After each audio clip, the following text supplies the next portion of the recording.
tinatawag po nating Ninoy Aquino Day. Ano? Siyempre, yung mga thunders tulad ko, alam naman kung ano yung significance Thunders! noon. Ano?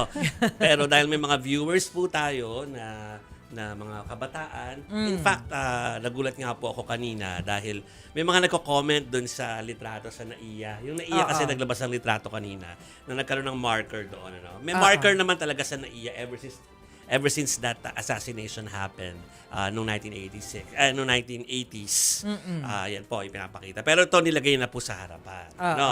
So, maraming tataka parang ba't ganyan? Parang mukhang hindi serious. Pero actually, pag inalam niyo po yung ano niyan, yung dahilan kung bakit po may image na ganyan, dahil po doon sa nangyari sa tarmac. Yes. Hindi po yan tarmac kasi sa harapan po yan ng Sa Terminal Ninoy 1 po no? yan. Doon sa tarmac po yung nangyari po yun, noong 80s po, kung saan po nga ay yung pag-homecoming o pagbabalik bansa po ni Ninoy Aquino noon ay doon nga po sa pinaslang sa tarmac. Ganyan kasi yung forma niya di ba? Oo. Nung mapas lang siya doon sa tarmac. Actually, kung mahilig kayo manood ng mga crime series, alam niyo po yan. Parang I don't know what they police use, but line. parang Yeah. chalk mark. Chalk mark Parang Yeah, chalk sa yeah. mark. police line. Oo, So, para sa forma nga, dun correct, sa correct. nasa wheel. I think, yun nga, parang ginawa nga daw po para mga meme at saka parang nagtataka yung iba. Hindi naman ginawang katatawanan ng iba, kundi nagtataka sila ba't ganyan. Ano? So, yan po yung explanation po saan, lalo na sa mga kabataan po, para po mas alam ninyo na meron po talaga nangyari na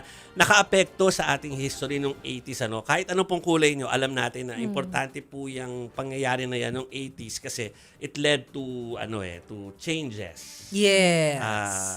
Nagkaroon ng people power after that or years after. So ganun po nagkaroon tayo ng iba't ibang mga pangyayari after that. So ito po nakikita nyo naman ay syempre nung inilipat na doon yung mga labi po ay nilagay na po dyan sa sementeryo. Sa South, nandun na po yung kay Magkakasama President na Cory, kay Senator, former Senator Ninoy Aquino rin, nandiyan dyan. Saka syempre si former President Pinoy din. Nandiyan dyan. So nagkaroon po ng misa ng pag-aalala dyan. So it's the death anniversary actually. Ninoy Day is the death anniversary po. Of Ninoy Aquino. ng Ninoy Former Aquino. senator.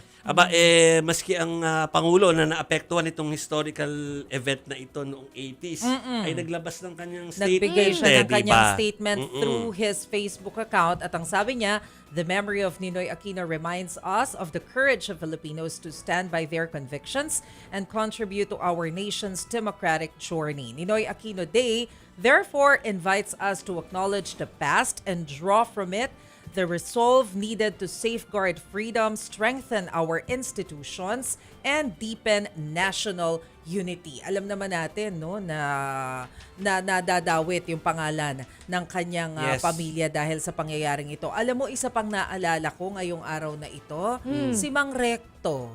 Si Recto Mercene, Photographer po. nakasamahan natin sa Malacanang Nakasama press corps. natin. Siya po'y namayapa na. Pero alam mo, very historical kasi yung picture na kinunan niya dyan sa tarmac. Kaya, Nung nangyari yung kaya ko siya assassination. naalala. Correct.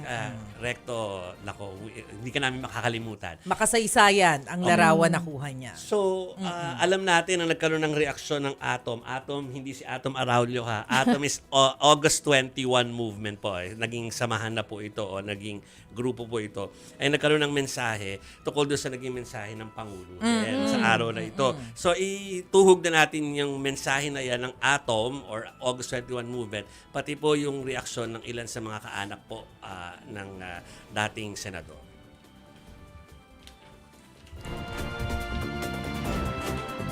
Any message coming from a Filipino, of course, delivering sort of tribute to Ninoy Aquino has always been welcome. Wala naman tayo inaano. Basta Pilipino ka, basta in-acknowledge mo na si Aquino ay naging dakila at naging magandang ehemplo para sa mamamayang Pilipino. But it's also another thing if you are just going to be stuck with words.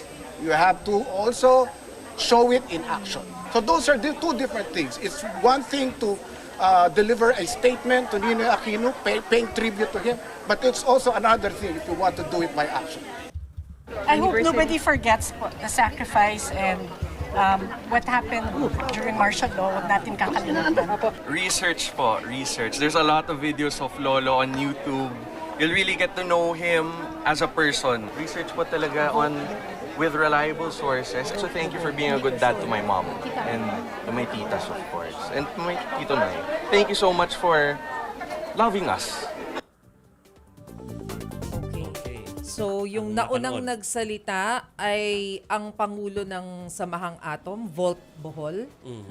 Yung pangalawa ay si Miss Balsi Aquino, kapatid po ni former President Noynoy Aquino. At ang ikatlo ay si Bimbi. Yes. Oo, na apo ni Ninoy Aquino. So, Kilala sa yan ng mga bagets. yung mga naghahanap kanina kay Bimbi sa EBA, yan po dahilan ba't wala sa doon. Ayun, Mga events po syempre. today na ang pamilya ay magkakasama.